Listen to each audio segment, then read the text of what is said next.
I still don't know how I made it out of that night alive. I don't even know if alive is the right word because something inside me never left that house. It was supposed to be a routine call, a welfare check in a quiet part of town. But the things I saw, the things I felt, I still wake up in cold sweats, hearing the whispers. I was on the night shift, patrolling the outskirts of town when dispatch came through. Unit 4 to 11, we've got a 911 hang-up from 124 Oak Ridge. No response on callback. A hang-up isn't usually a big deal.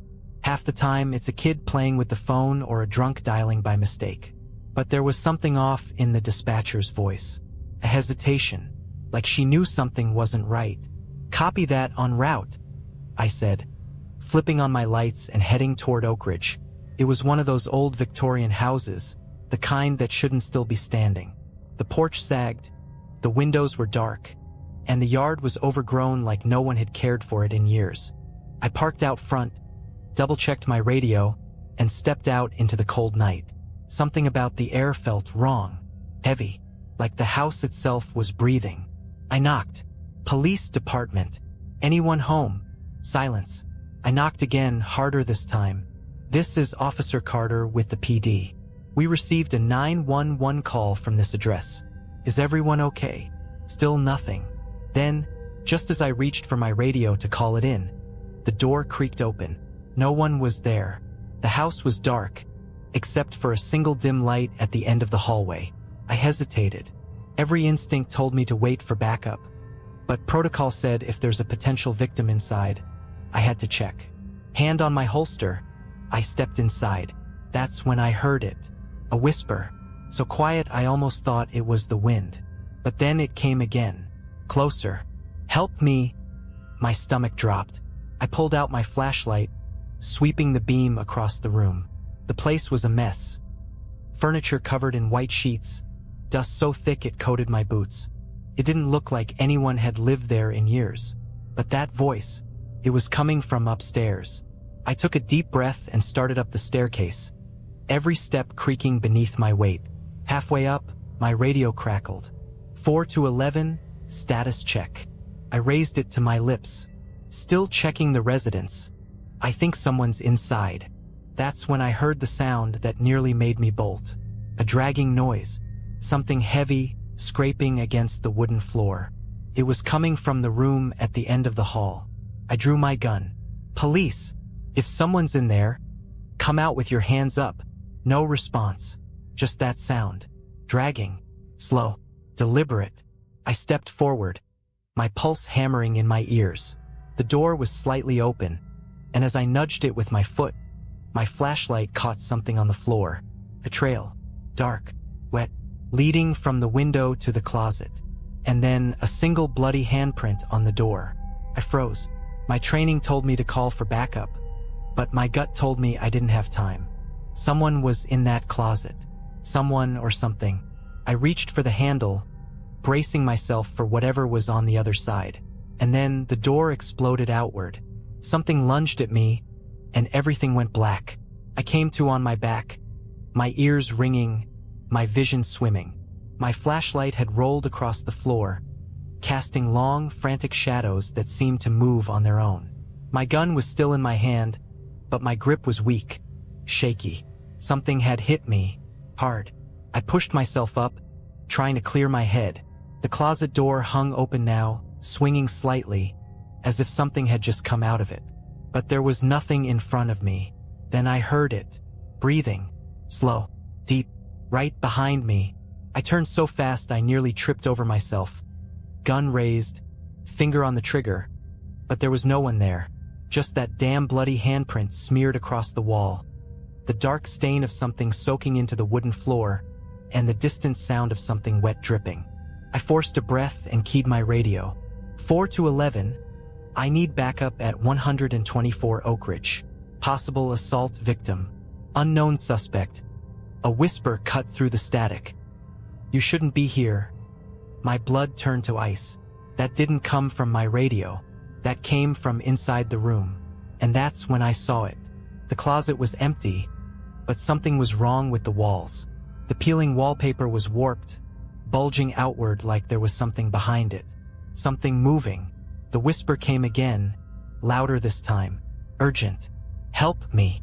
I swallowed hard and stepped toward the wall.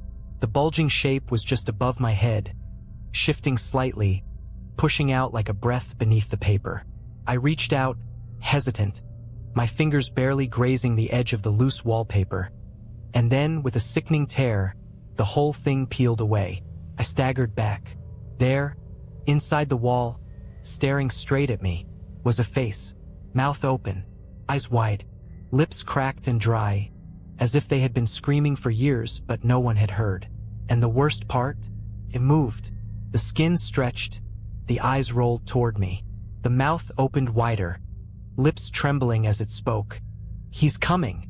The whisper was ragged, desperate, but it wasn't coming from the face in the wall. It was coming from right next to me. My body went cold. I turned my head just slightly, and in the reflection of my flashlight against the cracked window, I saw him. Tall, too tall, arms hanging like dead weight, his head tilting at an unnatural angle, and his mouth. God, his mouth wasn't right. It stretched too far down, too wide, as if his skin had been pulled and stitched into a permanent, gaping grin. His lips didn't move, but I heard his voice, low and guttural, scraping against my skull like nails on bone. Run. And then the lights went out. Darkness swallowed the room. My heart pounded so hard I thought it might shake my ribs apart. I could still hear breathing, slow, steady, not mine. I forced myself to move, to react. My training kicked in, but no amount of academy drills had prepared me for this. I grabbed my flashlight off the floor, my hands shaking so bad the beam jittered across the walls. The face was still there, embedded in the plaster, eyes rolling wildly, mouth stretching in a silent scream. But the thing behind me, it was gone. The air was thick, heavy, like the whole house was pressing down on me. My radio crackled. 4-11, come in. Carter, do you copy? I scrambled for my shoulder mic. 4-11, I need immediate backup. There's something in this house. Silence. Then a whisper, distorted, dragged through static. There's no one left to save you. My stomach dropped. That wasn't dispatch. That wasn't human. I didn't wait. Gun raised, I backed toward the hallway. The house was too quiet, like the walls were holding their breath. Every step I took, the floor groaned under me, but the sound felt wrong, stretched out, too slow, like the house was twisting time itself. I made it to the stairs. That's when I saw them. Handprints, hundreds of them, smeared in something dark, something thick. They covered the walls, the railing, the steps, all leading down. I swallowed hard. My only way out. I started down. 1 step. 2. The air got colder. 3 steps. 4. Then I heard it. A dragging noise. From upstairs. Something was coming. I didn't turn around. I ran. I flew down the stairs, nearly slipping on the last step, bursting into the foyer. The front door was still open, swaying slightly, like the house was letting me go, but I knew better. I sprinted toward the door, and it slammed shut. The lock clicked, then the deadbolt, then the chain. I was trapped, and behind me on the staircase the shuffling stopped. I didn't want to look, but I had to. My flashlight flickered. The beam landed at the top of the stairs, and there it was. It wasn't human. Tall, too tall. Its head tilted unnaturally, body jerking in sharp, twisted movements. Its arms hung limp at its sides, but I could feel its eyes on me. And then it smiled. A slow, sickening stretch of lips, curling too wide, splitting at the edges like the skin was rotting away. It didn't move. It just stood there, waiting for me to make the first move. I reached for my gun. My hands were sweating so bad I almost dropped it. I aimed straight at its chest. Don't move. It didn't listen. It tilted its head further, that impossible grin widening. And then, in a voice that sounded like nails against bone, it spoke. You brought me here. My breath caught. No, this wasn't possible. I wasn't crazy. The thing lurched forward. I fired. The shot rang out like a bomb in the suffocating silence. My ears rang. my hands steady despite the sheer terror in my chest. I hit center mass, I know I did. But the thing didn't fall. It didn't even flinch. Instead, its body absorbed the bullet like it was sinking into something soft, something wrong. The wound stretched open like torn fabric, black and empty, but there was no blood, no pain. Then, with a slow, awful clicking sound, the skin stitched itself back together. And that smile never wavered. My breath came in short, panicked gasps. I backed away, reaching for my radio again, but my fingers were numb, stiff like my body wasn't mine anymore. 4-11, officer down. I need static. Then, underneath it, laughter. Low, breathy, too close. I spun around, gun raised, expecting to see something right behind me, but nothing. Just the front door, still locked, still mocking me. A whisper slithered through the air, curling into my ear like something alive. You can't leave. Not yet. The voice wasn't coming from behind me. It wasn't coming from anywhere. It was inside me. I choked, dropping my flashlight as something crawled under my skin. An invisible pressure, something heavy settling into my chest like it was borrowing my breath. I stumbled, the world tilting sideways. The air felt thick, too thick, like I was breathing in smoke. My limbs wouldn't listen. My gun felt like dead weight. And then the walls began to move. The handprints, those awful, bloody handprints. They shifted, fingers curling like they were reaching for me. A deep, distant knocking came from inside the walls. And with it, a voice. Familiar. Weak. Carter. My blood went ice cold. I knew that voice. Officer Mike Larson. My old partner. The one who went missing 6 months ago after a welfare check in this very house. We never found his body. My hands trembled. I didn't want to turn around. I knew what I would see. But I did. And there he was. Or what was left of him. His uniform was still the same, his badge reflecting my flashlight's weak glow. But his face. Jesus, his face. His eyes were gone. Just empty sockets filled with something black and writhing. His mouth hung open in a silent scream. His lips cracked, stitched together with something dark and glistening. His body was wrong, twisted like he had been broken apart and put back together the wrong way. And then he moved. Not naturally. Not like a person. His head snapped toward me, too fast, like his neck was nothing but loose wires and torn muscle. And when he spoke, his voice came from somewhere else. A deep, guttural whisper buried beneath layers of static. You shouldn't have come back. I tried to speak, but nothing came out, because I wasn't looking at just Mike anymore. I was looking at all of them. More figures, more officers, some in full uniform, others in pieces. Emerging from the shadows, from the walls, their faces frozen in that same silent scream. One of them reached for me, and everything went black. I woke up choking. My lungs burned, like I had been holding my breath for too long. I gasped, sucking in thick, rotten air, my throat raw. I wasn't in the foyer anymore. I was somewhere else. The air was thicker here, damp, reeking of mold and something worse, something rotting. The walls were closer, pressing in, pulsing like they were alive. And the worst part? I wasn't alone. I could feel them, watching, waiting. I reached for my flashlight, but my fingers sunk into the floor. Not wood, not carpet. Something soft, damp, and breathing. The house was alive. A whisper slithered through the dark. He's awake. My pulse pounded. I pushed myself up, my boots sinking slightly into the fleshy, breathing floor. My gun was still in my hand, but I knew it wouldn't help me. Not against this. Not against him. The shadows shifted ahead of me. A shape peeled itself from the darkness, moving like it wasn't walking but sliding, too smooth, too slow. And then I saw his face. The grinning man. He was closer now. His mouth stretched wider, too wide. His lips splitting apart like his skin was coming undone. His eyes were just black pits, deep and endless, like they were staring straight through me. Then he spoke. Do you understand now, officer? His voice was wrong, layered like a dozen voices speaking at once. I swallowed hard. My voice came out weak, hoarse.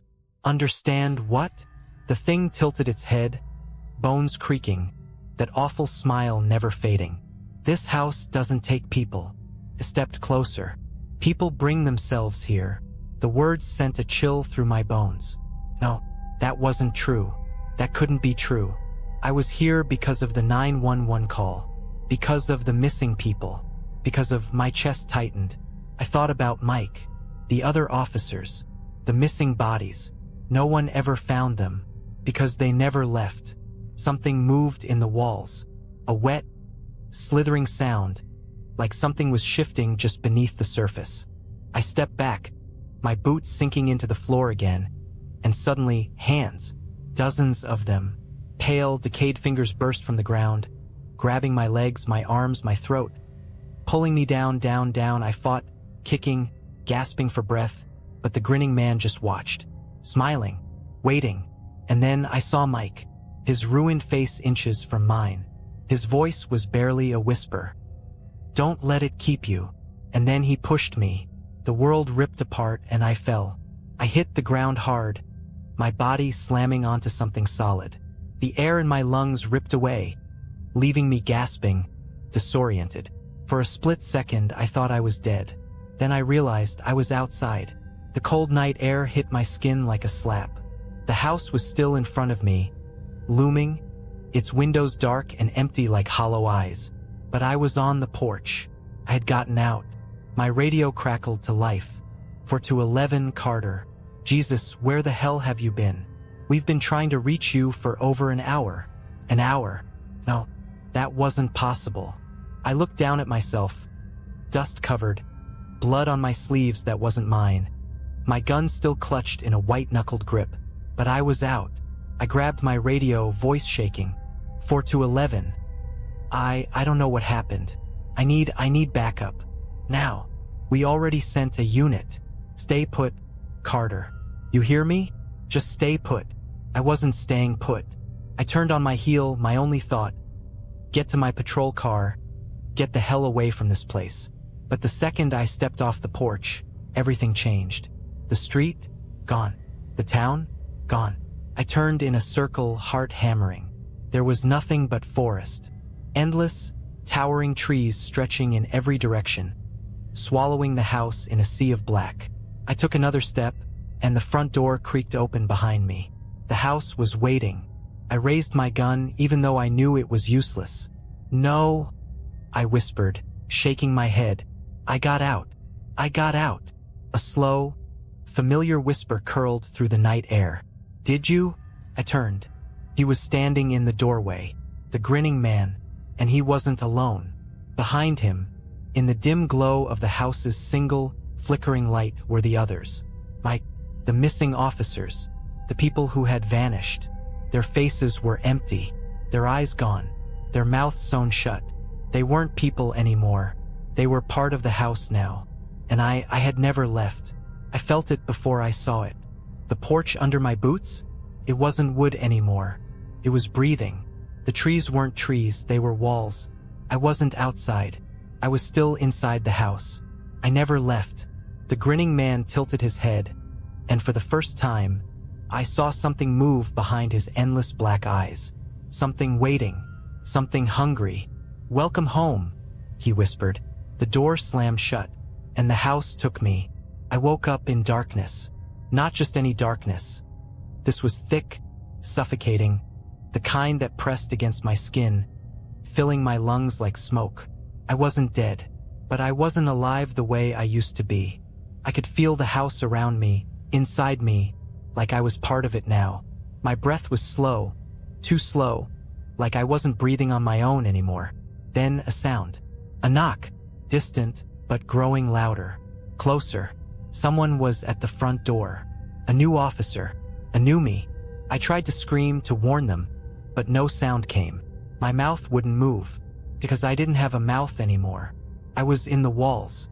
A whisper drifted through the air, curling around me like a cold hand. Shoo!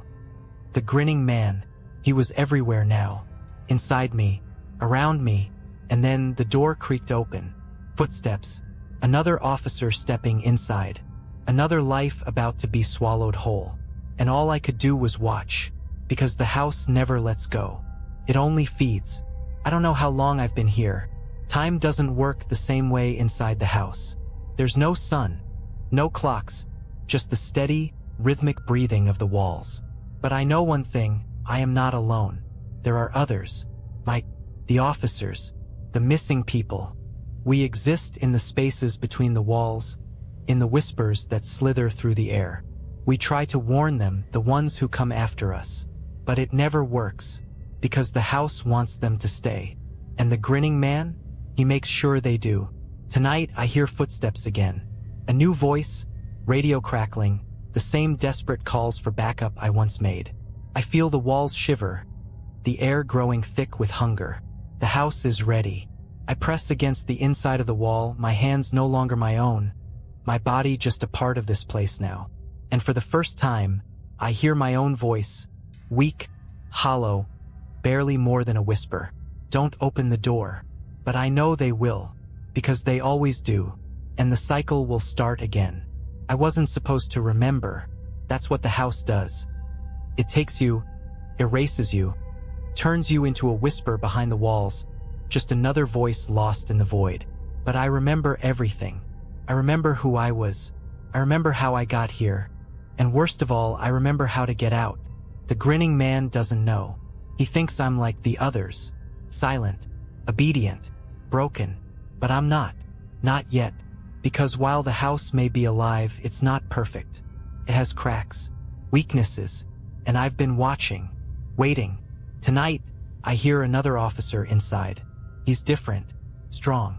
He hasn't seen the grinning man yet. He hasn't seen me, the real me trapped inside these walls. This is my chance. I push against the rot, the wet, pulsing flesh of the house, clawing my way toward the sound of his voice. It hurts. God, it hurts. Like tearing through my own skin. But I keep going. I have to. The house doesn't like this. The walls tighten, the air turning to tar, trying to pull me back. But I fight. I push harder, tearing through the layers of decay, reaching, and then suddenly light, cold air. A crack in the wall just wide enough to fit through. I shove myself out and I fall. I land hard on the wooden floor. For a split second, I don't move. I just breathe. Real air. Real ground beneath me. I made it. I'm out. The officer, he's standing by the door, gun drawn, eyes wide. Jesus Christ. He breathes, stepping toward me. Are you? The house groans. The air shifts. And suddenly, I realize, I'm not alone. The grinning man is right behind me, watching, waiting, smiling. And he whispers, so close I can feel his breath against my ear. I didn't say you could leave. The floor splits open beneath me. Hands, cold, rotting, endless hands, burst from the darkness, grabbing my arms, my legs, my throat, and I scream as they drag me back inside. I wake up in the walls again. This time, the crack is gone. And the house is laughing, because no one ever really leaves. I know now the house doesn't just trap you, changes you. It waits, it feeds, it pulls you in, piece by piece, until you're nothing but a whisper, a shadow, a name that people forget. I don't know how long I've been here. Days? Months? Years? Time doesn't exist in the dark. But something is different this time, because I'm not just trapped inside the house. I'm becoming part of it. I feel it in my bones, in my breath. The walls pulse when I move. The whispers are louder inside my head. And worst of all, I can hear the house thinking. It speaks in cracks, in groans, in the scratching behind the walls. It has no voice, but I understand it now. And it understands me. The grinning man comes again. He always does. But tonight, he isn't smiling. He crouches next to where I'm pinned inside the walls, his black, endless eyes narrowing as he tilts his head. You're different, he whispers. I don't answer. I don't have to, because I can feel it too. I am not just a victim anymore. I am part of the house now. And the house is afraid of me. I push against the walls, against the rot, against the endless breathing mass that has held me for so long. The grinning man twitches. "No," he hisses. "You belong to us." I smile. It's my first smile in a long, long time. And then I tear through the walls. The house screams. The walls shatter, splitting open in jagged, rotten cracks. The shadows spill out like blood, shrieking, clawing, trying to pull me back in. But I won't go. Not this time. Not ever again. I run. Through the collapsing hallway, past the faces screaming in the plaster, past the rooms that have no doors, no windows, no way out until I see it. The front door, wide open. I throw myself through it. I land hard on the pavement. The cold night air rushes into my lungs, and for the first time in forever, I breathe. I really breathe. The house is still there, silent, watching, but I know the truth now. It didn't let me go. I forced my way out. The radio on my chest crackles. 4-11 status check. Officer Carter, do you copy? My hands are shaking as I grab it. I'm here. A pause. Jesus, Carter. We lost contact with you for hours. What the hell